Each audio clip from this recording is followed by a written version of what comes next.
what we think we can do and what we're capable of, you can't even see the end points there, because everybody wants to put a cap on themselves. Originally, everyone hates himself. If you're listening now, guys, and you don't think you're good enough, you don't think you can achieve, you don't think you can be a success, and you're a little bit depressed and having a problem with drink, let me tell you something, guys. I want to apologize to you because somebody's put that there.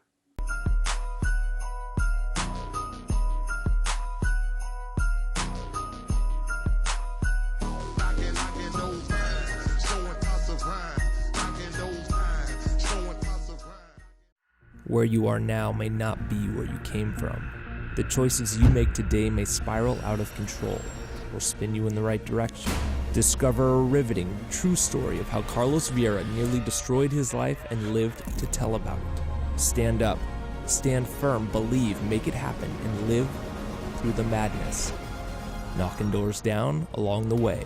And don't miss others telling their powerful stories on our podcast.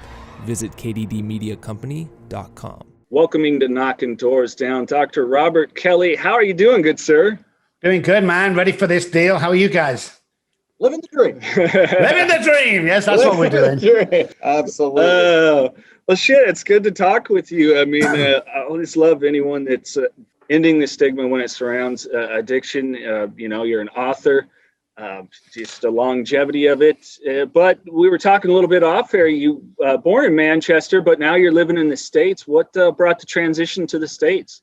I actually came over for 2 weeks to Dallas, Texas, doing a 2-week seminars and talking with a huge church over there with the youth ministry. Had a lot of cocaine problems in Plano, which is one of the most affluent places in America at one time, about 15 years ago. So I came over and there's so much craziness to my life. If there's a God up there or universe, somebody's looking after me, because when I got off the plane at DFW, I knew I was never going back home. Now, I had 2 weeks worth of clothes, 2 weeks worth of money. I've got my car and my flat apartment back at home. So there was always a chance of me going back. But as soon as I stepped off, I'm like, oh, wow, I need to be here. And that was it. That is awesome. Just had that calling. I think so, yeah. I mean, when I had a spiritual awakening after being homeless, I heard God say to me that guarantee people can recover, because the way I got this deal was just crazy by a man I could never find. And I'm going to send you far away from your hometown, is what I heard. So I'm 4,500 miles away from Manchester. I'm 6,500 patients down the line with a 97 to 100% success record. Wow. Yeah, think about that for a second. But I am a concierge doctor. We don't just take on anybody. I'm talking about neuroplasticity, neural pathways, and brain change and body change and stuff like that. So I've delved into the brain and alcoholism like nobody else has. And the reason why I haven't nobody else has is because there's no money in research. There's no money in recovery as a whole. There's a great bunch of treatment centers around, and you guys and people like you are in this for the right reason. But when little Johnny's paying $30,000 for his fourth time in the same treatment center, where the fuck is your buy-in, guys? Yeah. I'm the only company in the world that offers a money-back guarantee. And I'm the only company in the world that will see you for 30 minutes every month when you leave me for the rest of your life, free of charge. These are the things I back my mouth up with is, if I can't do it, I'll refund you.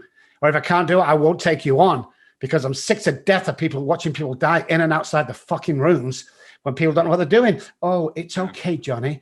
In some of the meetings I used to go to, hey, Rob, little Johnny's had a relapse. Can you get him a cup of coffee? Fuck no, I can't get him a cup of coffee. Why aren't you, John, on the same program that got me to a different place? How many fucking silver chips do you want? That's me, because I live out loud. I'm bordering on aggressive. I have fun. I'm very passionate, and I answer to nobody, and I say things that other people are thinking, and I'm okay.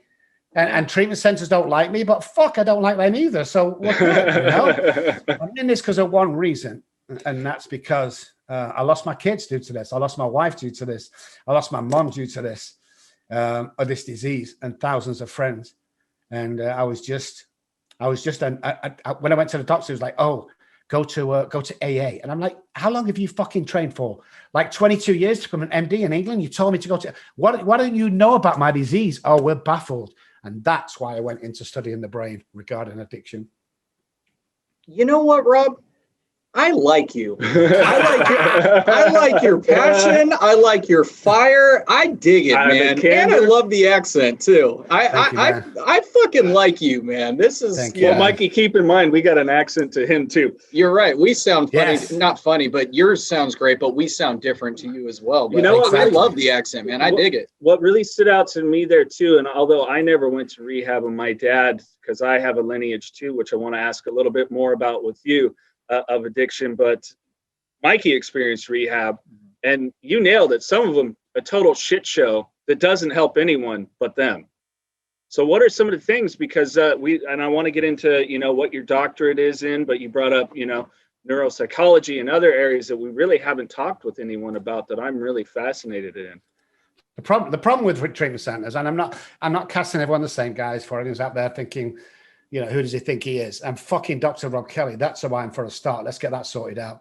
I stand proud about that. This isn't ego, guys. This is confidence beaten up over 28, 29, 30 years of being beaten down all my life. So this is confidence. But most people I've come across in treatment centers have marketing people, or let's call it right. They have salespeople, and they have to bring a certain amount of people into the treatment center. And if they don't, they get fired and they move on to another treatment center. What the fuck's that all about? It's supposed to be a healthcare. No, it's crazy out because the healthcare stops, the insurance. If you're going to take one into your treatment center, treat them the right thing. Everyone's concentrating on the alcohol and the drugs. Let me tell you guys, listen at home, alcohol and drugs has got very, very, very little to do with alcoholism and addiction. Believe me, we'll get into that later. So if you're always talking about relapse prevention, don't drink alcohol, stay away from alcohol. When you're alcohol, I'm going to think about alcohol. And I'll put it one thing now. Everybody listening at home, and you two guys, right now, I do not want you to think of an elephant.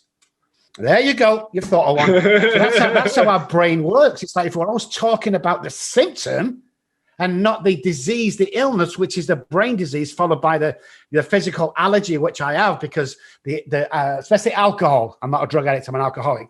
So the ethanol in alcohol reacts to my brain, and it's hereditary, and it's a predisposition. So you can't drink yourself into becoming an alcoholic. There's another myth. And alcohol doesn't kill brain cells. There's another myth. So all this shit's flying around, and poor parents don't know what to do. So they're buying into this shit when somebody says, oh, come in. And I know the tricks they play. I've seen it. Oh, it's $100 for detox. And then all of a sudden, when you ask you to stay another 6 months and you don't, they stick you with a $500,000 detox bill. Come on. There's got to be people out there who's doing this right. And one of the reasons I came on the show today is because you and the guys you're surrounded by, and my guys, we're all doing the right thing here, and I get to pick and choose where I go and who I speak and all that crap today, because that's just it, but just speaking to you, doing some research on your guys. And it's funny because Courtney always calls me if I need to do something, because most podcasts gets canceled. I'm a concierge doctor with 4 patients. Today I have 22. Because of the backlog of COVID. So I'm just massively busy. Courtney gets on, you got to do this show. I'm like, yeah, you've got to do this show. These guys are like you. So that's what brought me. I was excited when I researched it, and I was excited to come on here because I think we're on the same page, but I don't know, man. It's been a lonely, long, suffering, through the red tape kind of journey for me. Because I have something that works as well as many people that work, but nobody wants to hear it. Nobody wants to hear my evidence-based research on 7.3 seconds, which can change an alcoholic's life. Nobody wants to hear it, because there's no money in recovery. It's like the guy that invented the water car, and 2 months later he's dead. People don't want to hear it because you're going to mess a multi-billion-dollar company here with what you say. So be quiet, Rob, whatever you do.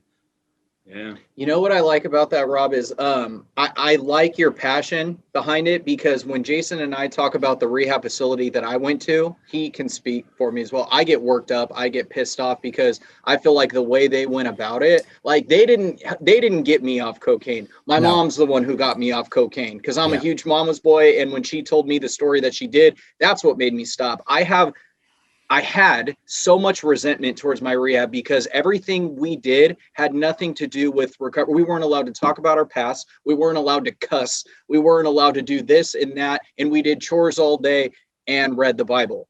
I believe in God. That's fine. I have no problem reading the Bible, but I believe there's more to getting sober than praying. Like, yes, pray. I'm not saying don't pray. I believe in God, so I do pray. However, there's more to it than that. You have to want to get sober and stay sober. So that's why I had so much resentment towards the rehab. So when you're saying what you are, as far as giving people their money back, or you won't take them on if you don't feel like you can help them, I commend you for that. Well done. And there needs to be more people like you.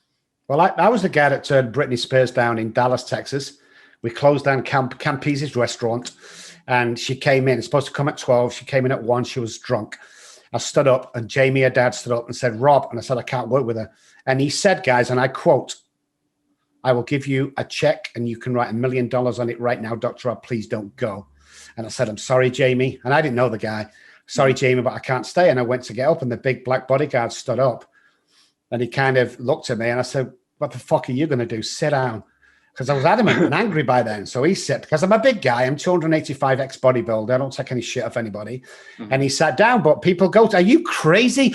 I mean, this was 14, 15 years ago, guys, right, when $1 million was $1 million, you know? And I hate to say that, but it's true. No, you're right. You're absolutely right, yeah. If I can't help you guys, I can't help you. You know, I don't get involved with the money and the finance. I don't get involved with the staff. This is my payout. When mom and dad call me and the mom's in tears and they go, Dr. Rob, we don't know what you've done, but we've got our son back. Bang! There's my payment in full. And I've heard that 6,500 times, because this isn't a job, guys. This is a passion. I want to shake America and go, like, guys, there's a lot of crazy guys out there who are charging crazy money for nothing. Mm-hmm. Because nobody has the answers that we need. You see, I used to go in and say, guys, I know what the problem is. Does anybody have the solution? And people go, oh, just keep coming back. You'll get it by osmosis. What the fuck does that mean?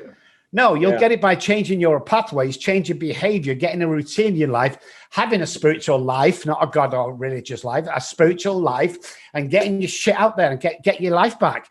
You know, if you want to be a fucking millionaire, then you can be it. It's like quantum physics tells me I can be 25 places at the same time on a basketball court, as in what you see in your mind, you can hold in your hand, because nothing's solid. So quantum physics says that's a real science. I believe them. So if I'm on the basketball court at 25 places, where do I want to be? I want to be over near the goal. I get the ball, I slap it in the net, and I'm the hero of the game. So how do I get there? I walk over and I take that fucking position. That's it. Because when your mind's set, your mind, I had a conversation back in 1979 with Arnold Schwarzenegger back in England. He came over to do a couple of shows, and we picked him up from the airport, stayed in the hotel. Could hardly understand the guy. I swear to God, he was worse than he is now. Couldn't understand nothing he was saying. So, but he told me, he talks about the mind, and he talks about what you can gain, and he talks about how amazing the mind and the expanse and the physique and the physical. He talks about all this stuff, man, which blew my head. But he said to me, he said, Rob, I'm going to accomplish 3 things in my life. And I said, oh, yeah, what's that? He said, first of all, I'm going to become the highest paid actor. Well, I spit my coffee all over the place because the guy can't even talk. The guy can't even put a sentence together. Check. Then he said, I'm going to marry into the Kennedy family. Well, that was it. We was in hysterics. Check. And then he said he was going to become a governor of a state, hopefully California. Check. And that's what got me thinking about the mind. What we think we can do and what we're capable of, you can't even see the end points there, because everybody wants to put a cap on themselves. Originally, everyone hates himself. If you're listening now, guys, and you don't think you're good enough, you don't think you can achieve, you don't think you can be a success, and you're a little bit depressed and having a problem with drink, let me tell you something, guys. I want to apologize to you, because somebody's put that there. This is not what we're born. Remember the kids, guys, on the kids' playground? What do you want to be, Rob? I want to be an astronaut. What about you? I want to be a fireman. What the fuck happened to them dreams? I'll tell you. Yeah. Society kicked it out of you guys. That's what. Don't be so stupid. You can't go to college. You add the alcoholic brain to that, the remap brain with the trauma, and I ain't going to college, guys, unless something changes. And that's what I specialize in. I specialize in taking people from almost suicide to building families, to getting them an amazing life that they're worth living for today. Oh yeah. And that I take very personally. Let's touch on the importance of trauma and bringing that about, because that is something that a lot of people just are unwilling to address, because a lot of us came from a generation or two prior that was a very emotionally immature, and it was just get over it and stuff that thing away. Just put it over there. And that's the worst shit you can do. I know, because that's what even the, addiction running in my family. But when traumas got really bad or were reactivated is when I was off to the races. Yeah. And all families do it, whether you live in a $1 billion house or you live in a caravan, a trailer park, everyone does it. They don't want to talk about it. My dad was prime example of doing that. You couldn't speak to him. You couldn't give him a birthday present. He'd go embarrassed, It's like nobody talked about trauma. But I'm telling you now, the gateway drug is trauma. It's not cannabis. It's bullshit. It's trauma, because trauma builds up and builds up and builds up. And what humans do, they keep it stored, especially in the central nervous system and in the subconscious brain, where my disease lives. So if you ever drive down the road and you've hit a deer, but the deer doesn't die, it's not, you're not smashed it to death. It will fly on the ground for a second. It will stand up and it will shake violently for about 10 seconds. That's the trauma. And it runs on and gets on with life.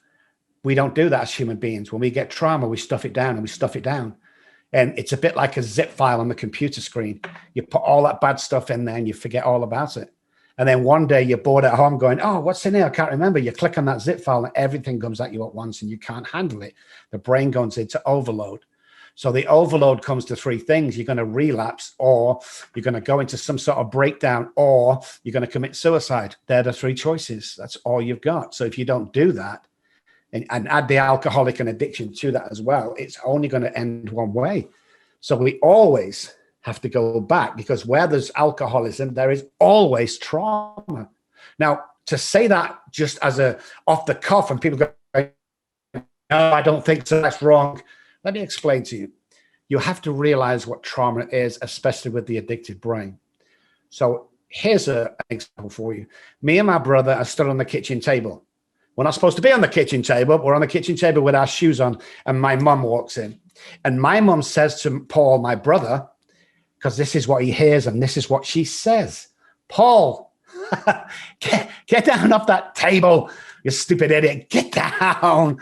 So he does. What I hear with my remapped, distorted, traumatic brain, get out off that table, you stupid idiot, is what I hear. Now, whether she said it or not, because she didn't say it like that, that's what I hear. And this is part of trauma and addiction go hand in hand. Like when I'm taking that stuff, then I'm storing that in the subconscious brain. Right. And then when I come to do anything, like date that girl, go for that job, buy that car or house, that'll come back. You're a piece of shit. You're a waste of time. What you're doing, you shouldn't be here. So then the imposter syndrome comes in. I've had the imposter syndrome all my life, because I went to Oxford University to get my PhD. I also had a second PhD from Southampton University on behavioral science. So when I was at both colleges, I suffered from the imposter syndrome, but that comes back because I came from the projects. So it's very, very important that we do identify. Some say small T, big T. If you have the alcoholic brain, they're all big T's. Yeah. But if you're just a normal person going around your normal stuff, then you don't drink the trauma, then the same thing happens. It's just with alcoholics, they will drink themselves to death rather than face that trauma. Yeah. A fucking man. I was definitely doing a really good job of it. That's for sure. 5150 is power. The power to overcome. The power to persevere. The power to set your life on a course for success. When you're faced with the challenges life throws at you, you focus and do what is needed to go beyond what is required. So stand up, stand firm, believe, make it happen, and live through the madness, knocking doors down along the way. We are 5150. Let's jump back to, talking about your mom, your folks, brother. Let's talk about young Robb growing up. You mentioned the projects and obviously the amazing accomplishments of where you attended university, but let's talk about those things, those traumas that started for you. Well, early on, it's just, there was stuff like my mom left with a babysitter. She used to burn me with a cigarette. They didn't find out till years. My mom let the headmaster and choirmaster of my infant school, ages 4 till 8, take me on a audition for the Vienna Boys Choir. Turns out he took me to an hotel and abused me and said that it was cancelled. So all that was coming up and never spoken about. In actual fact, I tried to tell my mom and she She slapped me a couple of times and threw me to bed without any supper kind of thing, because that was just too embarrassing and you should never say that. He's a headmaster, for goodness sake. So that started. Plus I was thrown on stage at the age of 9 with my musical family. So I'm playing bass at the age of 9, doing 3 nights a week, Friday, Saturday, Sunday, in nightclubs and bars. I see a lot of shit going on that I shouldn't see. Sure. My mum was never home. My dad was always working. He was a normal gas man. He used to work for the gas board. And my mum was a cleaner. So that they were never in. And I used to go to school with holes in my shoes and holes in my socks. I remember a mentor of mine once saying, "You went to school with cardboard in your shoes and holes in your socks?" So I said, "Yeah." And he said, "You know, your mum and dad, when they go to the bar on Friday and Saturday and Sunday, do they have holes in their socks?" And it really stuck with me.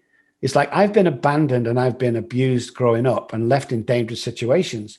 But at the age of 9, I took my first drink that my uncle gave me because I was so nervous at this one gig. There was in Liverpool, England, a lot of people there. The first act, we came off, going on for the second half, and he gave me this beer, and that was it. The whole world just changed right there for me.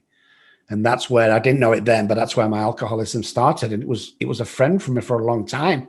I dared to do things that I wouldn't normally do because of alcohol. I dated the girls that no one else would ask to be dated. I applied for an audition and a bass playing job back in the day when we used to do jingles for radios and TV, a place called Strawberry Studios, which was owned by 10cc. I'm not sure they were big over here, but they had huge hits in England. And then I'm sat in 10cc studio and I see an ad for a bass player at Abbey Road. Now, I'm 15, 16 at the most, guys. And I go, I can do this. So I went down to Abbey Road on my first audition. I had one beer before I went in because I was nervous. I got that audition. They asked me back for a second audition. I had 2 beers to go into the second audition. I had 7 auditions for that place. So I drank 7 beers before I went in. I don't remember doing it. I don't remember coming home, traveling back on the train. But a week later, a letter come through the mail that I'd got the position. Oh, shit. So it tells me that alcohol was my only solution to life. Now, before I know what day is, I'm playing bass with Elton John, Bowie, Freddie Mercury, all them guys. Oh, and I'm snorting so much cocaine and alcohol. And, you know, but I've got the Porsche and I put myself through Oxford. And, you know, I was living, I always say I was living the best life I could live, kind of living the dream, you know. But when I was sat in I think it was Bowie's garden, I think, David Bowie. And we're all there, me, Elton, there was a couple of the guys. There was the bass player from Motley Crue, Paul, and Black Sabbath's guitarist was there. And somebody looked around and go, "Hey, guys, where the fuck did it all go wrong?" And everyone started laughing, ha, ha, ha, because we're in this $3 million mansion. And I thought that was life for me. I thought that was it. But, you know, shortly after that, it started to crumble really badly for me. It's always amazes me, and it's funny you mentioned that this must work. When I got into radio, the day I met the guy that got me to be an intern, I was telling jokes, and he goes, "You're funny. You want to work in radio?" I said, "You want to buy me another Jack and Coke?" Like when you said that, I had a total flashback of that. Oh yeah, yeah. So what led to the downfall? I mean, it sounds, you know, yes, from the outside, sounds like rock and roll success and excess. It just become too much. What was the point that led to it? Because talking to you, I'm like, there's no fucking way you lived on the streets. Right. That's what everybody says, man. And that's why I love it so much of, you know, being raised to this platform is people go, "What do you know, Dr. Robb? Look in your big house. You know, I've seen your $1 million house and you've been Ferraris and shit. What do you know? You want to try some homeless?" And I go, "Yeah, you want to sit down and we'll talk about that homeless for a second." And it freaked their mind. But the bottom line is I got fired from Abbey Road for being drunk. How can you get fucking fired from a music studio for being wasted or high? It's almost impossible. But I couldn't do the gigs, you know, and I couldn't do the sessions, and I didn't turn up. I mean, when Freddie Mercury calls his manager, who calls the manager from Abbey Road, who calls me and said, "Freddie wants your services," that's a fantastic feeling. I was going to say, I have so many questions about Freddie Mercury and David Bowie. I love those guys. I love them. You nailed 2 of our favorites. Best guys in the world. Best Freddie Mercury. Bowie's great. He's a great guy. Freddie Mercury, deep guy. Conversations deep into that, me and him. I just got the chills. Yeah. Elton John was the worst. When he's in a mood, you don't want to go nowhere near that guy. But even he says that, though. Even Elton John says that. Oh, yeah. I mean, we went back. We was recording some tracks. You do like 20 tracks and 1 or 2 might be picked for the album. You either get a name on the cover or you get like crazy money, like $1,000 an hour. Everyone chose 1,000. But this night, there was storming, crazy storms in England, London, pouring down lightning and thunder. And the generator kept clicking off and the other one kept clicking on, as the power went off. So in the end, they called it and said, let's go back to the hotel. So we went back to the Savoy Hotel. Now, back in the late 70s, the Savoy Hotel was one of the most exclusive hotels in the world. It was a 5-star luxury hotel. We was in the penthouse suite. Well, I can't tell you the paraphernalia, let's say, that was on the tables. Everything of alcohol you can imagine. There's young girls there. It's going to be a great night. There's the bass player. There's the lead player, the original bass player, his manager, somebody else, all in this beautiful hotel room. And I hear Elton John screaming in the next room from his bedroom. This is the kind of world I'm in, right? So I runs in to see what's going on. I'm like, oh, my God. He's on the telephone and he's calling reception downstairs. And he's telling them that if they don't stop the rain and the wind, he will never book into this hotel again. Oh, my God. Holy shit. That's the world I was in. And it was awesome. I fucking loved it. It was awesome, Rock and roll. When I went to college, man, I was driving 911s back in the day.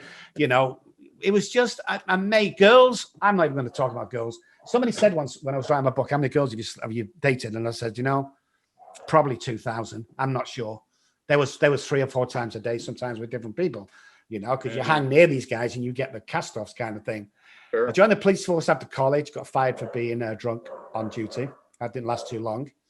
And then I started a telecom company because I'd worked for this company for a month. They were building telemasts for the Army and Navy for the radio signals. And somebody hinted there's going to be a huge global explosion with mobile telephones. So like there were radios, but you could talk in them. So I got in on that. I worked for them for a month and thought I could do this on my own. So I got some contacts from there. And then within a year, I was taking over $1 million or £1 million back in those days. So everyone amazing. I got a girlfriend, later turned into my wife. We lived on the big house with the Porsches, Bentleys, Rolls Royces. And it looked amazing, guys. I mean, it looked fantastic. But inside that house was pure mayhem. I swore that if I stabbed my wife 3 times one night because she wouldn't let me finish the bottle of vodka I was drinking. Oh, fuck. And I called the police and the ambulance and she didn't die. But as soon as I heard the sirens in the background, I jumped into a waiting cab and I fled to Spain for 3 months until she wouldn't press charges. But when I came back, she had my 1 and 3-year-old, 2 girls we had, who I'd promised I'd stop drinking for them, but never did. And she left. And I was stuck in this big house on my own. I thought, nobody fucking does that to me. Nobody does that to me. Do you know who the hell I am? So I got my attorney and said, get my girls back. Go to court, do whatever you got to do. I got a £10,000 check waiting for you. So the next morning he came back and he had my 2 girls with all the little bags and everything. So we brought them in. I gave him his check. I sat him down in front of the TV and I turned the TV on about 10 o'clock in the morning. I was so happy that I got my little girls back. And I went into the other room in the kitchen and the thought crossed my mind, wouldn't it be great just to have 1 beer to celebrate getting my kids back? I remember of the cap. 3 days later, when the police forcibly broke the door down and kicked my door open into the big lounge, there was vodka bottles all over the place. The girls had not been fed for 2 days and not been changed diapers for 2 days. They nearly died. They kicked me and they served me with unfit father papers. So as I stumbled towards the door, they had my kids in a hand and they gave both of them to mummy. And I was crying. I just can't fucking believe I'd done this. The police were crying, the authorities, the child services. My wife was fucking angry at me. And my eldest daughter, age 3, was walking down the path and she said 3 things to me. She said, Daddy, Daddy, please don't go. And then further down the path, she says, Daddy, Daddy, please get better. And the last thing she said to me was she got to the gate. She kind of turned around and holding on to mummy's hand, she turned around one more time and she says, Daddy, Daddy, please stop drinking. And I couldn't do it. And 6 months after that, the car had gone, the cars had gone, the house had gone, the wife had gone, the kids had gone, my medical license was taken off me. I went to my mum's, from mum's to friends, friends to acquaintances in the part of 3 weeks. And 6 months to the day after I said, my youngest daughter said that to me, I was sat in a park bench in the middle of Manchester going, what the fuck just happened? And I stayed on the streets, living on park benches, under trees, in abandoned buildings for 14 months. And I fought every single day to stay alive. People get stabbed, people get beaten to death. I woke up one morning on a park bench and the guy next to me was stabbed to death for his sneakers. I mean, I learned how to really fight on the streets. I mean, you had to fight anyway, but not to this horrible way of life. Was just shocking to me how people could treat other people like this. I saw alcoholics on there. I saw doctors, I saw psychiatrists. I saw, MPs, these big men who had fallen into alcoholism and homelessness. And I saw all these men, and I swore that if I ever got off the streets, I'd spend the rest of my life finding out what the fuck this alcoholism is all about. And now it's ruined so many people's lives. And I was angry. I was angry at the medical fraternities. I was angry at AA because they didn't have the answer, I'm really angry at them.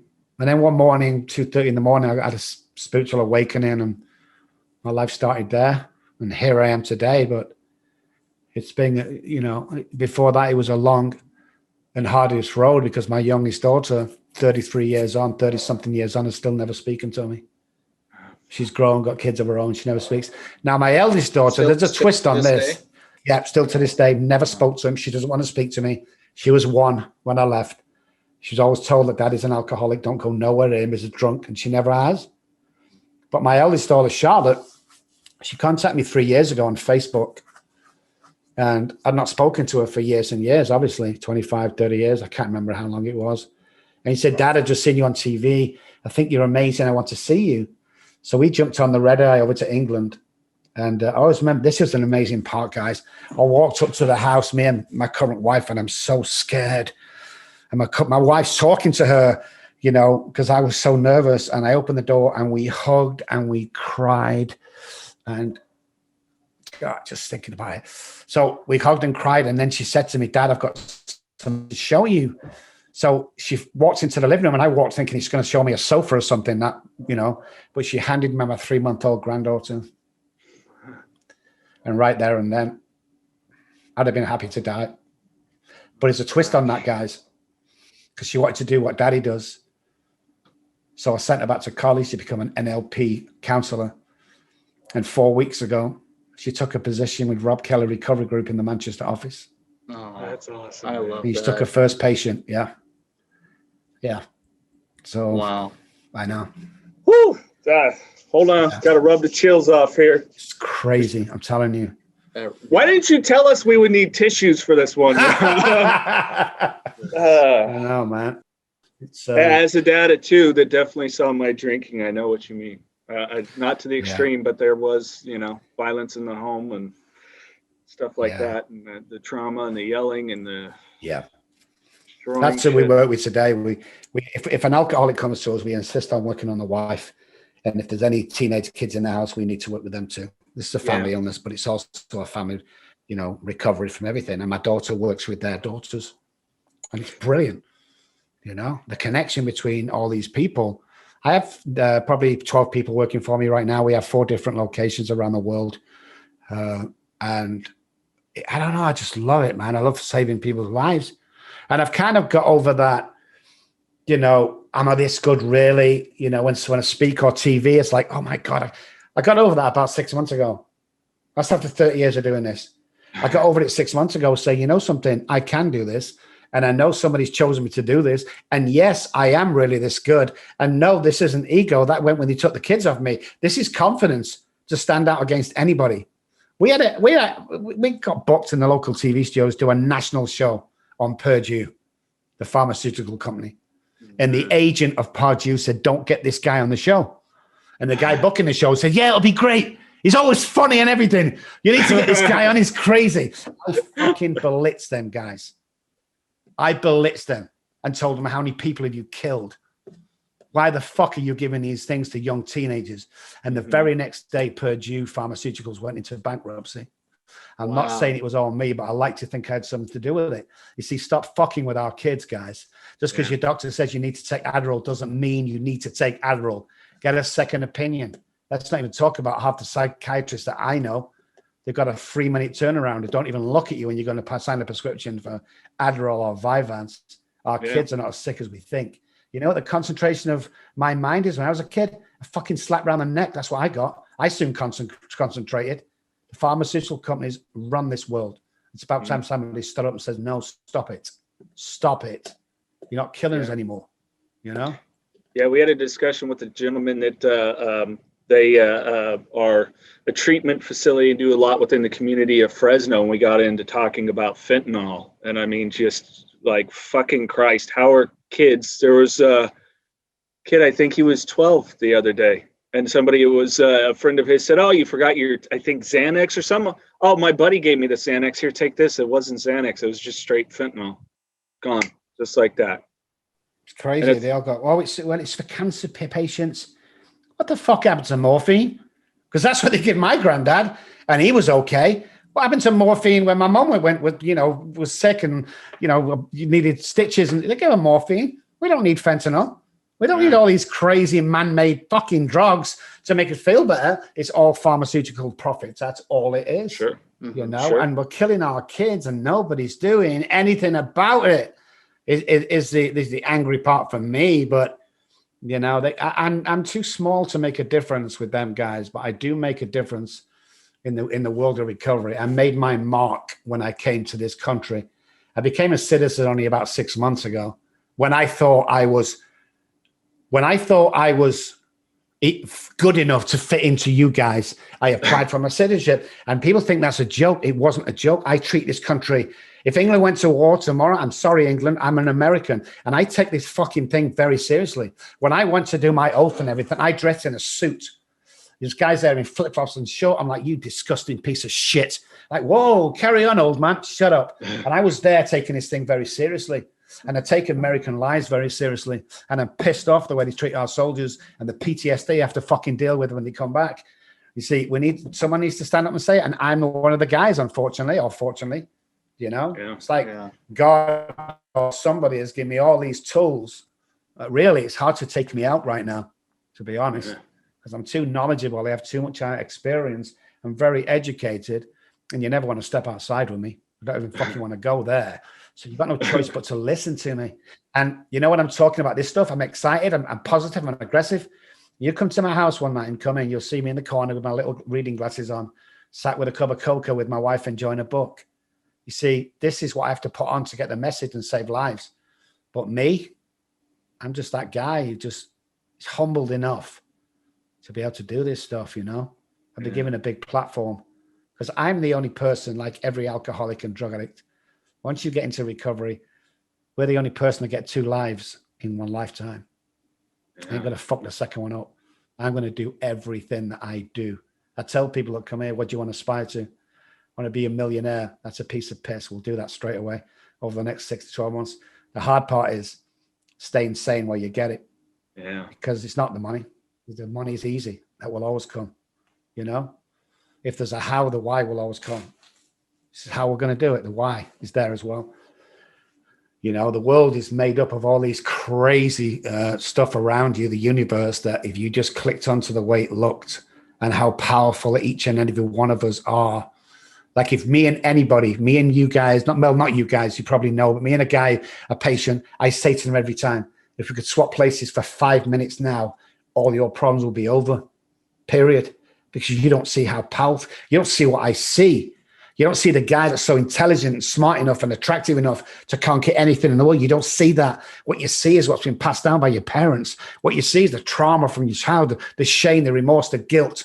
That's what we carry around with us all the time unless we do our deep work. And that's what we specialize in, our deep work, get that out the way. We teach a recovery course. So you come in a recovery coach and many people come on and go, okay, let's start the course. And we go, no, the first 5 weeks is working on you. How the hell can you work with anybody if you're not in the right place yourself? Your patience will only go as deep as you're willing to go. And that's what it's about for me. Clear the wreckage of your past, scene of the crime, and give freely and work with people intensely. If I'm driving down the road and I see some old lady at the gas station with 10 kids in the back of the car squeezing out 2 gallons of whatever, I'm going to stop and give her $250. If I see somebody here that's sharing about how broke and living on the streets, I'm going to give them $250, you know? But you must be crazy. When I stop at the signal lights and they're begging for money and I give them $20, $30, my friend said, you must be crazy. You know what they're going to do with that? And I'm like, fuck, I hope so. Because that's what I would do. I'd be getting alcohol and drugs, you know? Because them alcohol and drugs when I was on the street sometimes saved my life. Because I was going into DTs and was going to die. Yeah. But this special occasion happened. I want to really get this in. I know we're running short, but I was outside a liquor store. I was outside a liquor store in Manchester. And I'm shaking. I'm shaking. I'm sweating. My head's banging. It's snowing. I have a pair of shorts on, a vest, and a pair of flip-flops in the snow, and I'm sweating. I know that I'm going to go into DTs any second now.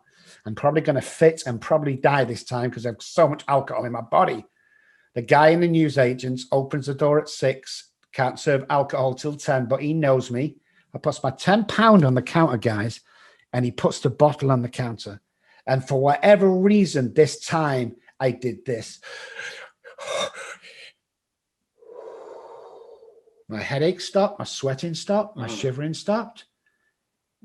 I looked at the bottle, I looked at the shopkeeper, he was staring at me, and I looked back at the bottle and I thought, fuck, it's not the alcohol. And that's what started my studies off. It's not the fucking alcohol, guys, it's not the drugs. Yeah. It's all in here, yeah. It's not the drinking problem, it's a thinking problem. If you can straighten out the self-sabotaging neural pathways from the self-care, and I'm bought with 80-20, 80 self-sabotaging, 20 self-care. We have to change that through neuro-linguistic programming and turn it into 80% that is good and 20% self-sabotaging. Because I will build things up and smash it down, and I never knew why. I would start a great job and fuck it up within 3 months. Like when I first started, it's like, oh my God, you're not supposed to start till 10, Rob. It's only 8. Good job. Oh, Rob, you're supposed to leave at 6. It's 8 o'clock. Yeah, I know. I just like to work. Give it 3 months. Where the fuck is Rob? It's 12 o'clock and he's not in. That's what I do. That's the story of my life. And every alcoholic is sooner or later, we're going to self-sabotage unless something changes. Because if nothing changes, guess what? Nothing changes. And people go on dying on a daily basis. And the figures that we're reporting for alcoholics and alcoholic deaths are not true, guys. They're not true. We did a weekend in a hospital, sort of Friday and Saturday. 89% or something, people that came through the door was on alcohol and drugs to excess. So when somebody dies driving to the car from or liquor because of an alcoholic and his liver's giving up, they put it down as car crash. Don't put it down as alcoholic or alcoholic death, and so on and so forth. So we're having distorted figures put through for a start, but we're chipping away. Me and you, like people like you guys, we're chipping away at it, you know, and that's all we can do. Yeah. Well, and you're right, because we're getting more and more response of people sharing with their AA, NA groups, you know, trauma group or whatever it is. Which trauma, I kind of want to dive in there with you because you've done the research and you're living it. What did you learn about trauma through your last 30 years that maybe you had a misconception about, and its impact clearly on addiction, alcoholism? So if we're born with let's just talk about the addicted brain for a second. So here's something I'm going to blow your mind with. You can't drink yourself into becoming an alcoholic. It's impossible. Alcoholism and drug addiction are different. Now, they are the addicted brain, but ethanol and alcohol in the alcoholic brain reacts to my brain because I have the alcoholic predisposition brain. Okay, so that's the ethanol that reacts. So I can't drink myself into being an alcoholic. I'm born this way. Now, with drug addicts, you're not born this way, guys, unfortunately. You start on drugs as a kid because it's cool. It turns into a habit. And either over the years you stop or you turn into an addict. So you cross over that line. So there's a difference there. When you take the first drug, you are not doomed. When you take the first drink as an alcoholic, you are doomed from day one. Now, despite how far down the scale you've gone, depends if you can come off. You know, you got the normal drinker, heavy drinker, then you've got the chronic alcoholic. The first two can stop given a good reason to. The third can't. You will carry on and carry on, carry on.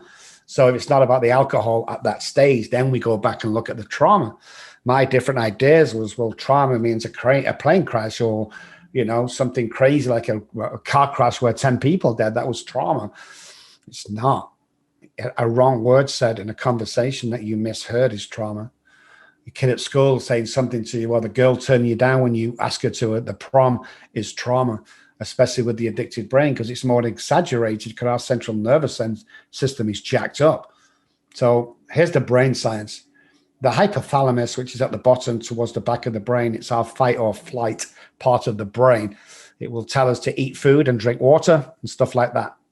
That's why we never have to teach a baby how to eat food. It always got its mouth down, hand down its mouth when he wants to feed. We don't have to teach it. It just knows. Mm-hmm. The hypothalamus tells us to drink water and eat food. What it tells the alcoholic is to drink alcohol after a certain point when we cross over into chronic alcoholism. So therefore, that's why you see the alcoholic can go days, if not weeks, without water or food. They just want to drink alcohol. Now, that wasn't known until we did our studies on it, some great case studies. So when you take that into consideration, when your brain's trying to kill you, then the trauma is 10 times worse. See, my brain wants to kill me and make it look like an accident is the layman way of putting it over. So the 24-hour set of that hypothalamus is where 24 hours a day comes from the 12-step meetings. You see, 24 hours a day does not mean let's not drink today. 24 hours a day from the 12 steps when Bill and Bob wrote it was to enjoy right now at 3:04 my time the day, and not to worry about tomorrow, but enjoy and put as much as I can to other people into today. That's what it means. But the trauma is what will kill you, because once we start going into that pitfall of trauma, the smallest, tiniest thing that my brother doesn't care about, he laughs. That's not what mom said. That's what I hear. So you can't, it's like someone depressed. You can't be depressed. You can. And the thought pattern's real. In fact, it's so real. If somebody jokes about me, if someone has the power with their words, fancied or real, to kill me, that's what I have to be careful of. So the trauma needs to be really cleaned up.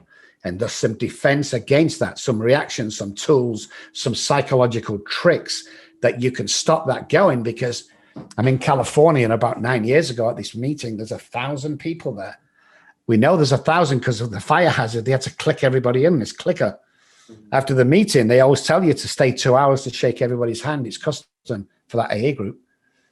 So after the meeting, they did. And I'm telling you categorically, guys, 999 guys said, I blew it away. I was awesome. I killed it. One guy came up and said, you were shit. You were angry. You're fucking loud, and walked off. Have a guess who I concentrated on for the next 3 months and nearly relapsed.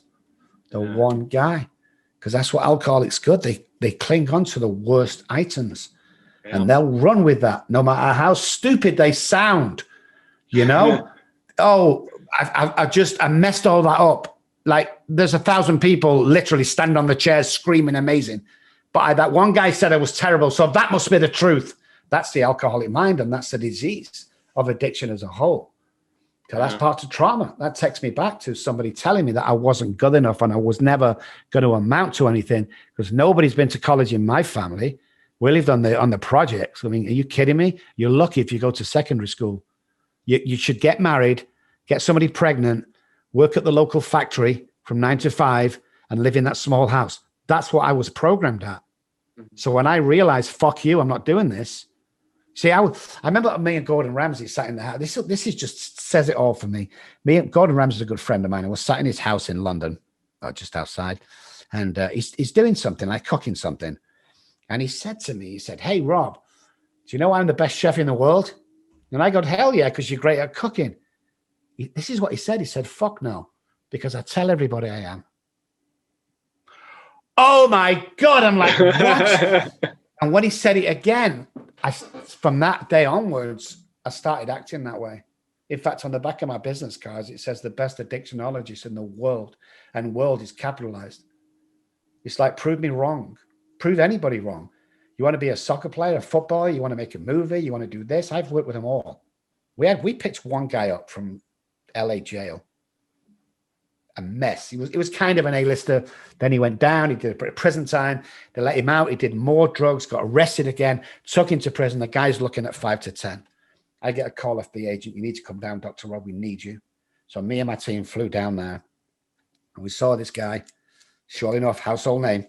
And the judge says, we will put him into your program, Dr. Kelly, but let me tell you something. If he goes missing, because he was known for running, you'll be back in my courtroom very soon. And I thought, fuck that. No, thank you.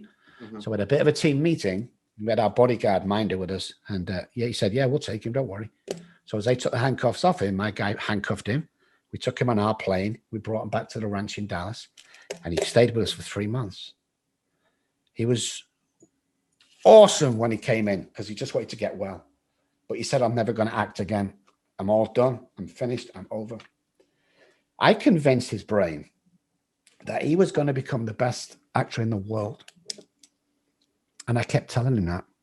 And all the staff, when they passed, said, hey, best actor in the world. How's that $500,000 check doing? How's that $1 million? How's that 10 million? And we said more and more as we went along. On the 11th, I think, 12th. Yeah, 11th week he was with us. 12th week he went home. There was a knock at the gate or a bell. My chauffeur went down to get it. They came up. They gave my assistant the package. He came into me. He gave me the package. I walked over to this guy. I passed it to him. I said, there's mail for you. The guy opened it up and he took this package. He took this script out of a package and he looked at me and he said, oh my God, it's a script for Iron Man. I knew it. I knew it was Robert Downey Jr. When you were saying that, I knew it. Oh, that's crazy. That's the power of the mind and power of talk. There was a scientific research done some 30 years ago in England, and they brought scientific research come down to a school, and they said, and this is part of my program. They said, hey, schoolmaster, we have a test, like a test that we give the kids, brand new. No other school's been done it. It'll tell you the 5 top geniuses in your school. And the teacher said, yeah, well, we have 50 pupils here. Doesn't make any difference. This will tell them your 5 A straight A's from today and will become captains of industry, actors, famous ministers. And they said, yeah, we want to know. Hell yeah. So they brought the papers in. Everyone did the paper of the exam. And after that, they brought it all back and they went away and they said, we'll be back tomorrow with your top 5 students. These are kids aged between 5 and 11. Mm-hmm. Captains of industry. The guys are going, what the fuck? It's impossible. But the scientific research come back next day and they said, we have your top 5 kids. They go, okay, well, let's go. Go on, get ready. Peter. Oh, yeah, Peter. Molly. Yeah, Molly. Wow. Oh, okay. And they give them the 5. And so we're back in 12 months. See how our kids are doing. The top 5. Oh, good. They went back 12 months later and they said, how's our 5 kids doing? The headmaster went, just freakingly unbelievable. Straight A students, fantastic scholarships waiting for them when they go through secondary school. That's how good they were. How did you know? How did you know that these kids through that exam was going to excel in school? And the scientific researcher said, well, I got to tell you the truth, headmaster. The exam was like a farce. We kind of got all the papers and we threw them away when we got back to the lab in the trash and we picked 5 random names out of your school. And because you fucking treated them different, so they become. Isn't that amazing? Oh, yes. So when people around you going, yeah, you can do it. Yeah, you can do it. I know you can do it because that's who I surround myself with. I'm going to do it. It's a done deal already, you know? Yeah. And that's the power of the thought and the power of the word and the power of the mind. So everybody's born with $1 million mind, guys. Stop hanging around fucking 10-cent minds. It ain't going to work. You're going to dive down to their level. You have $1 million mind. You sat at home now thinking depressed, thinking you can never do it. Fucking homelessness. Stabbed his wife. Sold his kids out for alcohol. Beat and fucking battered and raped my wife in a blackout. Really? You can do it because I can do it. And this is why I'm here today to lead the way. What, me? Why me? Why not? Yeah, why not? Fucking A, right? Why not? I got to tell you 2 things, Rob. A, I wish we were doing this in person because I'd love to meet you. And B, if I get vacation soon, I almost want to just come to your facility and work on some shit that I have yet to work on. This is fucking awesome. I just want you to keep talking. I'm just like zoned in right now. Like I am locked in. Like just keep going. But damn, It's amazing. I incredible. mean, when you get on the right track and you meet like-minded people like you used to, the conversation turns fucking powerful. And the conversation turns believable. And the conversation, you see, when I go to my meeting, we run a meeting around the corner here that we started. When you come to our meeting, it's a 12-step meeting. It's like plugging into the power source. It's like a pep rally. Every conversation with somebody else should be a pep rally. If they're not walking away, you're going, fuck, wow, you're not having the right conversation with them, you know? Because this isn't about me. This is about this is what I tell people who are sick. It's not about you. Stop being fucking selfish. This is about the hundreds of thousands of people who are waiting to get well from you. So get your shit together. Let's get through this deal and do what God put you on this earth to do, or your spiritual guidance or whatever. And let's fucking do it. You're going through this. You see my homelessness, guys? When I look back now, it's like a semester at Harvard. Because you're right. They come to me and go, what do you know? I say, why? You've never been homeless. Let me sit you down. Let's talk about them homeless debt. What? Yeah. That's why I went through all that shit. That's why God gave me my granddaughter and my daughter back in my life. That's why my dad, I only made my amends to my dad 4 years ago after all this time because we never spoke. I swear this is what happened. I made my amends because my mum had passed on. A week later, he got Alzheimer's. And he doesn't recognize anybody now, but I got to make my amends. This is the shit that happens around you that we need to start noticing, guys, if you're on the right path. And anybody, unless you've got a huge brain injury, anybody can do this shit. It's like, oh my God, I wish I was that rich or special or famous. Why not? Fuck me. This is easy. Yeah. It's easy, man. You know, and just work with people around you, smile at people, compliment 3 people every day. Do your mirror work, which means store that subconscious brain. I love you, Rob. You're amazing, Rob. You're fantastic. Because internal dialogue is what builds me. Yeah. Because when all my haters come up, and there's loads of haters out there, God bless them, my internal dialogue goes, fuck you. I know who I am today. You know? Yeah. Somebody asked me the other day, and you were a doctor doing the same. What should I charge, Rob? My answer was always the same. How much are you worth? What? How much are you worth? Never forget how much your worth is. Because if we had to challenge exact amounts, $500,000 an hour, I don't know. Because the guys that have got it. And the guys that haven't just want to bring you down. Like everyone wants to bring me down. Look at you, you sold out. Sold out to fucking what? You live in a big house. Fuck you. I lived in a big house before. You know? I drive a Mercedes McLaren. I used to hide at the back of the meeting when I went. It's like, I'm not fucking embarrassed about that shit anymore. It's like, this is what you get when you start doing the stuff you're supposed to do. And God gives you all information. You study, you're aggressive, you're laughing, you're nice. You know, men and women are attracted to me. I don't mean sexually, I mean mentally. You have this aura when you walk in. I've seen millions of people around the world. And as soon as I see them, I know that they're the guys. You know, they walk different. They talk different. They laugh different. You know, these are the guys that are doubling every single day in thousands around the world that are not taking this shit anymore. They're not listening to normal treatment centers who are studying out of books from the fucking 60s. They're talking to the new guys. They're getting excited about life. We can take our life back at last. Most people are saying, well, the doctor said, fuck the doctor, get a second opinion, please. Because your doctor is probably getting a fucking backhand from some pharmaceutical company that wants to give you Vyvanse. So get a second opinion. Don't believe everything they're telling you. Jesus, everyone's on medication these days. Yeah. Stop it. Try and find the real you, and life will be 1,000,000 times better. And listen, you know, I want to say something out to the guys that are listening. If you're sat at home, and I'm serious, guys, and you're going, I don't know where to start. I don't know what to do. I love this guy the way he's talking. I'm going to give my personal telephone number out right now. Not the reception, not my assistant, not the company. My personal telephone number, because I'm telling you something now. I'm going to give you a 5-minute pep talk that will change your fucking life. I guarantee it. 214-600-0210. I'll bring you right back to my phone.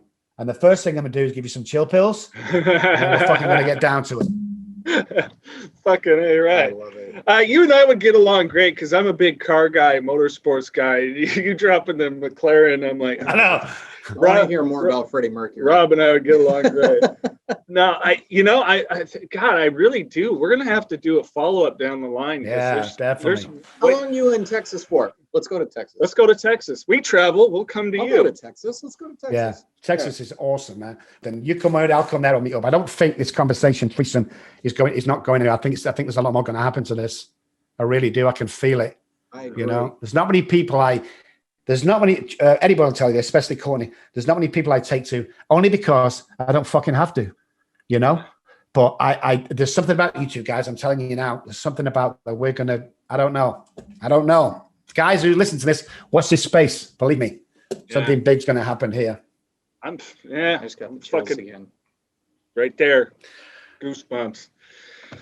Fun. Want to have some fun? Let's have some fun. Let's bullshit. We like to do some random questions, but God, I'm like you. I don't want to. As two rock and roll nuts, and I worked in rock radio for 20 years and grew up. Wow. You know, it was the Beatles, it was Queen, it was Bruce. You know, all that. I could go there forever. But random questions. Give me some random. If they were to make a movie about you, who would you cast to play you? Good one. Robert Downey Jr. Oh my gosh, I love it. I swear when you were telling me that story, I thought Robert Downey Jr. I swear that's what I was. If you were on a deserted island and you had one movie and one music album with you, what would they be? Music album would be Night at the Opera by Queen. I think that's really, really amazing. And what else did you say? One movie and one movie would have to be Goodfellas. Oh my gosh. We're the same person. I know. I love it. Movie. This guy always wanted to meet Pesci. Yeah. All right. Pesci, De Niro. I would love to meet anybody, or Al Pacino, pretty much anyone in a Scorsese movie. All right. Okay. So next question would be, if you could have dinner with anybody you want, dead or alive, famous, not famous, anybody in the world, who would it be? Hitler. Really? Yeah. And I'll tell you why. Most people freaked out when I say that. No, I didn't, because I knew you have a reason. Yeah. Let's hear it. Yeah. How one person could get so many people to follow them is phenomenal. You see it when you start on Facebook. Got like 2 followers for the first 10 years. He got millions of people to follow him. His speeches were so passionate that he got these guys to believe that they were doing the right thing. Yeah. That's why I'd like to pick his brains on where did he get his passion from? How did he get his belief? Because his belief was phenomenal. What he did was absolutely despicable, but the mind frame behind, because I'm all about the brain, the mindset behind that is how you do that is just crazy. Because you're talking about your Justin Biebers, you know, all the top 50 people in the country right now. Hitler was there on his own. All these people put together will still not bring the amount of people that he had in the palm of his hand. Wow. So you'd want to pick his brain. Yes. And it does go, and it's so interesting that you bring that. There's that power, and it's that thing of that I really have worked on, you know, in my sobriety is okay, is this decision I'm making, is this essentially good, evil, selfish, you know, or selfishly unselfish is a term that I've liked, where, hey, I'm doing an act of service. And then all of a sudden, wow, I feel better about myself. Because, you know, the fucking guy, it really is a crazy situation. I think Eddie Izzard, the comedian, put it best. Oh, I could not paint the fucking trees. Forget it. I'll go kill everybody, you know? That's like, I love that guy. Wow. So what got you into cars? I don't know. I mean, a friend of mine, Mike Skirker, God bless him, he's passed, but he was a working guy like me. He had some scam going on. You know, he was a villain. So was I when I was growing up. Belonged to, if anyone's listening, Manchester, Quality Street Gang, that was us. And he bought a 911. And I was like, what's so special about this 911? And I drove it. And I was only about 16. No, less than that, I think, 14 maybe. So I kind of liked it then. I always wanted to own a Porsche 911. But right now, it's like, oh, there's a GT 911 GT3 just come available. Yeah. And I'm like, as long as I can buy it cash, I'm not going into debt for it. You know, why wouldn't you? So I got it for a bit, and then I drove it around, and I sold it for like 30,000 more. And then I got the I've had a bunch of cars that I just want. I always wanted a muscle car. So I got the, I forget what it was. It was the SS Camaro is what it was. Yellow with the black stripe down. So yeah, I like speed. You know, I like to take myself from, I think mine does 1 to 6. I don't know what I think it's 1 to 60 or 1 to 100 in like in 2 seconds, maybe 1.9. But yeah, I like the speed. I like the power. But I swore to my wife, because most of my cars are leased. I swore to my life, my lease is over at the end of the year, and I swore to him, I'll just get a normal S-Class or something. So just something that everyone's comfortable with, because she's always like, when she's in the passenger seat, he says, how the hell do you like this, you know? And I'm checking a corner at like 85 or something. Yeah, that's suspension. So, I love it. And I just think it also kind of, I went through a long period of trying to prove myself to people, you know? Sure. It's like I bought stuff to, you know, look what I've done. I suffered a lot from that in the early days, especially when I came to America and it kicked. I was only here for like 4 or 5 weeks, and I got a DVD deal with FMS Productions, which is worth a fortune. And it went around to every prison and institution in the US of A. So it sold millions of copies. I was the actor. I didn't actually get money. Part of the profits, I got a pay to record it over 5 days, which was unbelievable for me. It was like 30 grand or something. So when my practice started to, you know, kick off, I always thought, you know, that Porsche 911 would look great downstairs with the other doctor. We had this medical building, but over the years, it's kind of quietened down. I used to have 5 or 6, but it's like Rolex watches. I used to collect Rolex watches, and now I just have one, and I don't wear designer clothes anymore. Everything had to be Louis Vuitton. You know, I don't do that anymore. I travel first class still, but I wear baggy shorts and a t-shirt I've had breakfast in. You know, it's just like, I'm trying to tone it down, but the message is still strong. I think to be honest, guys, if I'm going to be real honest here, you need that kind of wealthy swag behind you if anyone's going to listen to you in America and England. You know, you need to have that title. You need to be, you know, in the face saying this is how it goes, because, you know, I tried before when I was in England and nobody listening to you. So you have to have that. And you know, all the TV things, I went on Oprah. Was it Oprah? I can't remember what it was. But like there's this cocky doctor, the controversial doctor from Texas. I love it when I cause that shit. It's like, at least I've got an audience here to tell people what's going on, and that I'm passionate, and there's somebody out there fighting for your kids. You know, you're fighting for your husband who's suffering. And again, 6,500 patients down and 30 years into this deal. I love it. I love every minute of it. We came down to San Antonio 2 years ago to kind of pull back a bit and retire after we pulled out the huge offices in Dallas. But it hasn't worked out that way. You know, like I said before, my patient load was about 4 because I'm a concierge doctor. We're sitting at 21 right now. I don't see them all, but it's still 21 on the company. So I have a lot of staff that cover for me, but I love my life today. When I was homeless, I used to walk around outside in the snow, looking into people's houses, especially Christmas Eve. And they'd all be sat around the table and the candles would be on. They'd all be swapping presents and eating food. And I had not eaten for 2 days. And I used to dream of living, guys. I used to dream of that. Just, God, please just let me have one of those with anybody, any family. So my big catchphrase today is I'm living the dream, not dreaming of living. Because that's all I was doing when I was drinking. I was dreaming. Now I live the dream every fucking day. I don't care. I get up in the morning, me and my wife dancing in the bathroom with loud music on. You know, we have no neighbors, and we just, you know, I found this soul that connects to mine 7 years ago, and life is fucking good, man. But, you know, you can take all this. I always say this because I'm so honest about it. You can take all this shit away. Put me in a tent with my 2 cats, my 3 English bulldogs, my wife. I'm going to still work with people. I'm going to still be as aggressive and passionate about it, because it's just shit. That's all it is. Things come and go. I don't get attached to them. You know? And I think when you live like that, well, for me anyway, you kind of crack life. It's like we signed a lease in Dallas in this medical building in Highland Park. It's like the richest place around in Texas. And it was something for like $2 million rent over a long period of time.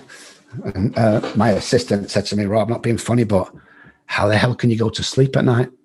And I'm like, fuck, what are they going to do to me? Take the fucking office of me?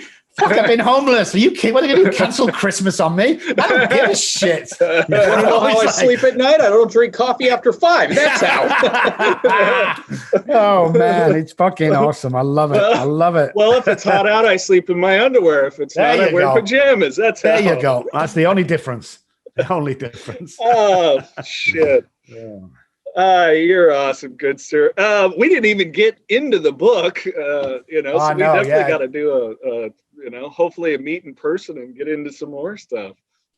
Yeah, just the guys that are listening for the book, it's we don't take a penny out of it. It all goes back into communities around the world.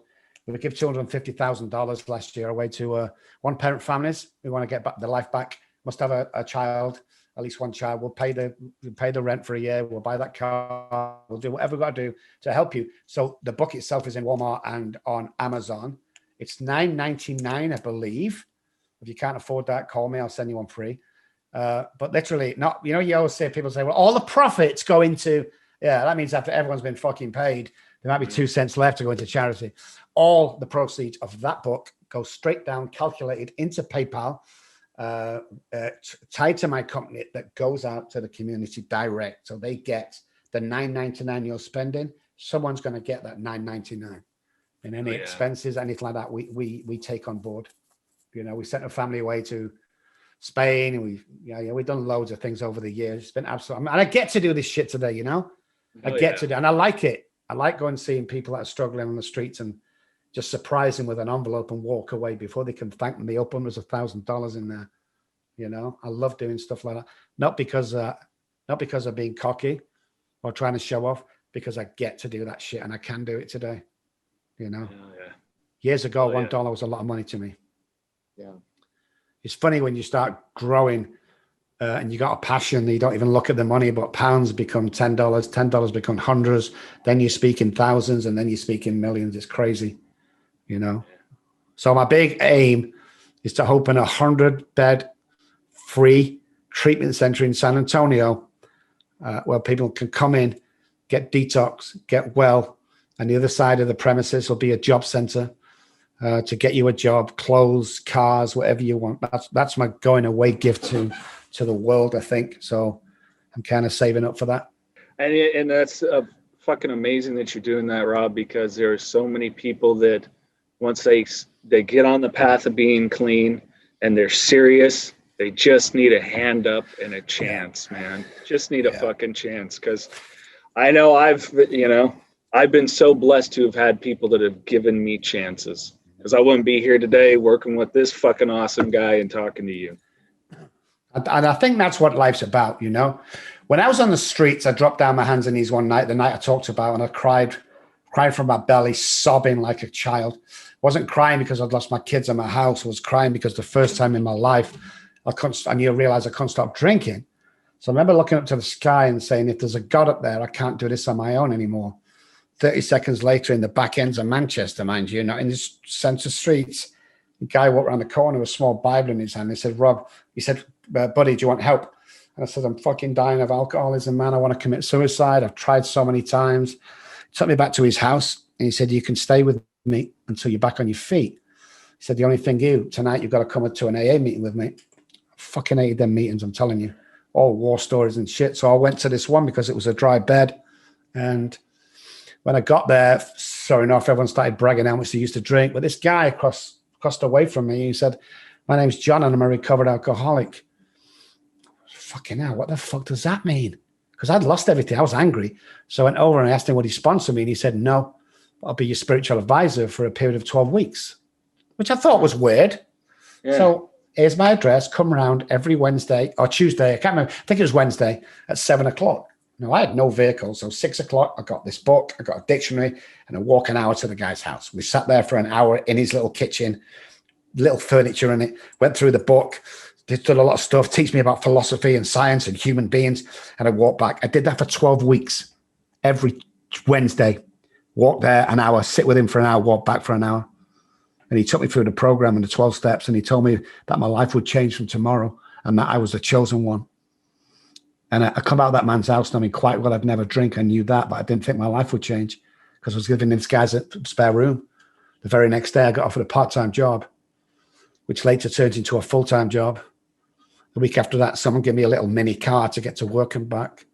So when I got my first paycheck after 2 weeks, I bought John a little teddy bear and a little card. And I said, thank you for introducing me to God, because he took the compulsion to drink away. And I walked back to the man's house. When I got to the house, there was no lights on or nothing. And I banged on the door, and I was so anxious to see John and give him this fucking teddy bear. And the next door neighbor on the right hand come out and says, can I help you? And I said, yeah, can you tell me where John's relocated to? And she said, you got the wrong apartment, son. There's been no one in that apartment for at least 3 months that I know of. So I let her close the door, and I went around to the other side and I banged on this guy's door. And he came to the door and I said, can you tell me where John's moved to? And he said, John who? I said, John next door. He said, next door? There's nobody next door for at least a year. That flat's derelict. Nobody's living there. I let him close the door and I walked back thinking, what's going on? So I went back to the meeting where I met him. And I said to the chairman, this is 13 weeks later, I said to the chairman, remember John that come in? John. I'm like, don't you fucking start. Yeah, John, white beard, white hair. Cast really casual. I said I was over near the coffee machine speaking to him. And he started to laugh. And I grabbed him by the scruff of the neck and rammed him against the wall and said, don't you ever try and belittle me. He said, Rob, you don't understand. Using the coffee machine, speaking to yourself. Never found that guy. And that's my program, is what I got taught from him. And that's why it's a 97% guarantee. It's actually 100, but no one's going to believe me. Because this ain't my program, it's his. And it works every fucking time. And I've seen miracle after miracle after miracle happen, where people get up off their deathbeds and they walk and they become somebody. And that's my life today. When it's all said and done, that's my life. That's what I do. I reach down to the gutter and I pass people on to a spiritual God of whatever it may be as quick as I fucking can. And that's my job done. And I've seen too many miracles for one human being. I know that. I see miracles every day. And crazy things, guys, have happened to me. Like before I was supposed to come over here for that 2 week, my passport run out 5 days before that. I freaked the fuck out, went to the passport agency. It's going to be 10 weeks, Rob. Sorry. I was crying when I got home. Day before, I was going to call them to say I can't come. My passport arrived 4 days after I set it. I came over here. I was only here for 5 weeks. I started vomiting blood. My girlfriend who I'd met over here took me to the hospital because I said I didn't want to go. I got no insurance and no money. He said, Rob, you have cancer of the esophagus. Are you from here? And I said, no, I'm from England. We've got to call your parents.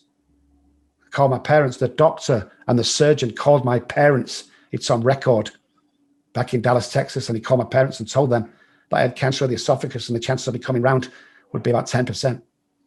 And if they had anything about them, they'd say their goodbyes now. And we did. We said our goodbyes. Next thing I knew, I woke up. There's like 4 suits, 6 surgeons, 10 fucking other staff, and my wife or my girlfriend. She said, just sign the form, Rob. I said, what? Just sign the form, she kept saying. So I signed this form, and the doctor looked at me and said, I don't know how to explain this, but thank you for signing the form and not suing us. But we took you down for a scan one more time before the operation. The cancer had gone. 6 months ago from today, I had an esophagus twist. They thought it was a heart attack. They rushed me in. The doctors all know me from the TV shows and the podcasts I do. One doctor come in and said, what do you want, Rob? I said, you got to give me like 2 Auditioned and 1 of morphine. His pain is crazy. I could hardly speak. So he gave me the shots and like I was good. He said, okay, we're going to find out what's causing this, Rob. Don't worry. I said, I'm good. So I'm half awake, just getting the pain away from me. They change over with doctor and nurse. Nurse shouts to him, should I give him 2 milligrams of Auditioned and 1 milligram of morphine? And what he hears is, did you give him 2 milligrams of Auditioned and 1 milligram? So he shouted, yes. So she banged me with another 3 milligrams. Somebody going for coffee, 20 minutes late, she couldn't get away from a patient, finds me on my front with my gown wide open. All my arse was showing. So she came in to cover it up and I was cold. My heart had stopped beating. She turned me over. She'd been there for 2 weeks, guys. That's all, a brand new job. And she pounded on my heart as much as she could. And she brought me back to life. And everyone comes screaming in the room. Shit like that happens to me all the time. It's crazy. So I know what I'm meant to be and who I'm meant to be. So when I stand there talking about my big houses and my cars, it's not because I'm showing off, guys. It means you can do this as well, man. You just got to get through this shit. So when I tell that story and them 2 stories, people are in awe. That's what it's meant to do. It's meant to tell you, look, this is how good you can be. This is the setbacks you might get. But believe me, it's only to share that story to somebody else who needs to hear that. It's not about you. It's not about me. I wish I could sit here, guy, and say I'm this fucking clever. I'm not. You know, I'm not. Something's driving me. Someone's giving me this power to do what I do. Now, can I change the spark plug in the car? I have fucking no idea how to do that. Can I paint a wall without fucking up the carpet? Nope. My wife has to get decorators in. We have yard men. We have people, electricians. We have stupid people in that I should do as a man. I can't do. Put a cabinet together. I can't fucking do it. I get frustrated. I get smashed it with a hammer, but I can do what I do. I do 2 things. I get people when I play guitar. That's the only 2 things I can do in life. But it's good 2 things. I was going to say, it's working for you. That's too fucking awesome. Because I was sitting up last night trying to play guitar going, gosh, I just don't have the ears for this. Yeah. Whatever you do, you've always got to have a guitar in the background. You always keep it on just in case. Hell yeah. I get girls that I'm talking to. Do you know how to fix cars or whatever? I'm like, no. I don't fucking know what to do. Hey, Mikey, with your last car, who helped you fix it? Yeah, Jason. I don't know what the fuck I'm doing, and that's okay. That's okay. I could do other shit, but if a car breaks down, whatever. Get somebody to fix exactly. It. We all got our shit, right? That's we it. All got our that's shit. it, man. That's it. Rob, this has been a fucking absolute pleasure. It's really the pleasure's been all mine, man. I'm telling you. Absolutely enlightening, and got me thinking about just a shit ton of other stuff that I need to like take a walk after this. God, I need to like think. I'm just like, okay, clear the mind. Take some more of this in. And do you know the crazy stuff about our program? It's all done online. We was the pioneers of telehealth. We started telehealth 7 years ago. But yeah, we very rarely, unless it's an A-lister. We have an A-lister in the house now that we're treating. But other than that, 99% of our work is telehealth. Is through. Yeah, that's how powerful the word and the action. That's why I went back for a second PhD in behavioral science, because I knew there was something different than just sitting in front of them talking. I can tell when anybody's lying. I can tell when they're doing, how they're thinking, how they're doing it, when they're sweating, just all through Zoom. It's absolutely amazing. So when COVID hit, we were prepared, man. We were ready to rock and roll with them. Oh, yeah. Well, we do need to, wrap it up, because we could probably talk to you for another 5-6 hours easily, I would think. So we'll definitely have to do a follow-up for the listeners. But people want to know more about, how to get the book, your program, anything that you want to share, please. So Dr. Robb Kelly, I spell my name with 2 B's, ROBBKELLY.com is the website. And just Google Dr. Robb Kelly on any search engine will come up. You'll probably see the book on the website. We've talked about that. And Facebook, Dr. Robb Kelly, and other platforms. I'll be there. Just give me a like or a share. And I think I've got 3 friends left. So if you quit, you'll get on accepted as a friend. And just to finish with this, really, peeps who are listening out there, that this is Rob from Manchester. This is the guy that, when I was unconscious on the streets, people would spit on.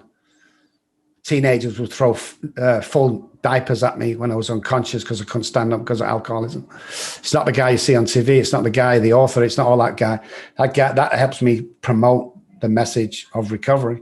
So if you sat at home and you really are thinking, I feel like shit, I don't know what to do, call me, man, or text me. I will get back to you. I'm only here to help. I really am only here to help. When you call me, man, nobody's ever going to sell you shit with the. I'm definitely not going to. I'll direct you to somewhere. But if you're a mom and dad, okay, and your teenage son is going through this, and you don't know where to turn, you call the company, okay, and tell them that Dr. Robb sent you, and it's about your son, and you can have communication with my office for the rest of your life. No one's ever going to charge you. Talk to us. We'll guide you. We'll be there when you're crying because your son's wasted in the other room. We just want to help. That's all we want to do. That's our bottom line. So don't be afraid to call, guys. People call, they go, oh my God, I can't believe it's you. This is the drunk that stabbed his fucking wife. Of course it's me. I'm never not going to answer that phone, because when I stop doing that, I fucking relapse, and I'm going to die if I relapse again. So we're all in this together, guys. Don't forget that. The only reason I know more than you guys at home is because I'm fucking old. That's the only reason. Don't think there's any difference here. There isn't. I've been around a lot longer than you have, and I've read a lot more longer. That's all it is. When you're my age, you'll know shit that I know. Believe me, there's nothing special here going on. I'm looking forward to it. Dr. Kelly, thank you, sir. Oh, thank you, man. It's been such a pleasure. And, you know, it's funny because my guys get on and go, okay, you got a couple of gaps between this and this. And then I swear we have, I put myself on silent. We have radios throughout the place, and I'm like, cancel the next appointment. I'm going to be on air sometime. That's what I said to them. It's like, God, where did them hours go? But nearly 2 hours. Awesome, man. Awesome. Thank you so much for having me on. And I want to say something because when I passed the kitchen some years ago, my kitchen in the office, and there was a counselor there, and there was a trainee counselor, and the trainee counselor said to the counselor, "Oh my God, did you see what Dr. Robb just did with that guy? He came in, he was suicidal, he went out skipping, and he said bye to everybody. It's fucking amazing." And the old counselor said, "Yeah, have you told him that?" "Oh, no way. I mean, he already knows." We don't know, guys. So I want to say to you two, is I want to thank you from the bottom of my heart for doing what you guys do, because I'm telling you now, it takes balls, it takes courage to stand up on that platform and do what we do. And we get little thanks for it. So I want to thank you, man. I've been impressed today with the way you handle business. I love you guys' persona. I think you've got hearts of gold. You've got a spirit and you've got a voice that you're using. And God knows how many lives you have saved with the ripple effect, probably millions, guys, with the ripple effect that you guys have. So thank you for doing what you do, guys. Thank you so much. Thank you. That means the world. I didn't think I would cry when I started work today, but you've done it multiple times. Yeah, thank you so much, guys. It's been an absolute pleasure.